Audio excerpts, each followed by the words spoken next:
కృష్ణా జిల్లా పి గన్నవరం మండలం బెల్లంపూడి వంగవీటి మోహనరంగ విగ్రహావిష్కరణ కార్యక్రమాన్ని నిర్వహించారు. ఈ కార్యక్రమానికి ముఖ్య అతిథిగా మాజీ ఎమ్మెల్యే వంగవీటి రాధాకృష్ణ హాజరై విగ్రహాన్ని ఆవిష్కరించారు. బడుగు బలహీన వర్గాల ప్రజల కోసం ఆనాడు రంగా చేసినటువంటి పోరాటాలే నేటికి ప్రజల గుండెల్లో చిరస్థాయిగా నిలిచిపోయారన్నారు. కులం, మతం, ప్రాంతం, పార్టీలు చూడని ప్రజానాయకుడు వంగవీటి మోహనరంగ అని గుర్తు చేశారు. రంగ ఆశయ సాధనకు అందరూ కూడా కృషి చేయాలని ఈ సందర్భంగా ఆయన సూచించారు. రామ్మోహన్ గారు కానీ వీళ్ళందరూ కలిసికట్టుగా ప్రయాణం చేశారు కాబట్టి వాళ్ళ తల్లిదండ్రులందరూ ఈనాటి తరాన్ని చేశారు.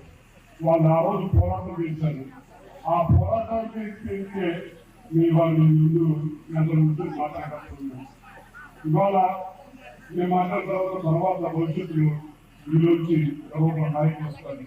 ఎంతమంది నాయకులు వచ్చి వీటి కూడా వచ్చినా సరే మిమ్మల్ని అందరినీ కోరేది ఒకటి, రంగా గారిని ఆదర్శంగా తీసుకుంటే తప్పకుండా ప్రజలు ఎల్లప్పటికీ గుర్తులో పెట్టి చూసుకుంటారు.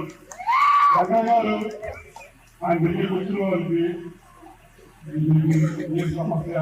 ఈ సమస్య మీద నేను ఏం చేయగలను చెప్పి ఆలోచించారు. కానీ ఈ గృహం ఏంటి, ఈ ప్రాంతం ఏంటి, ఈ మతం ఏంటి, ఆఖరి పార్టీ ఏంటి ఎప్పుడు కూడా కాదు, కేవలం ప్రజల గురించి ఆలోచించారు. కాబట్టి ఒక ప్రజల నాయకుడి కింద ఇవాళ కూడా గుర్తుంచుకుంటూ ఉన్నారు. 3 దశాబ్దాల తర్వాత కూడా రంగా గారిని గుర్తులు పెట్టి చూసుకుంటూ ఉన్నారు.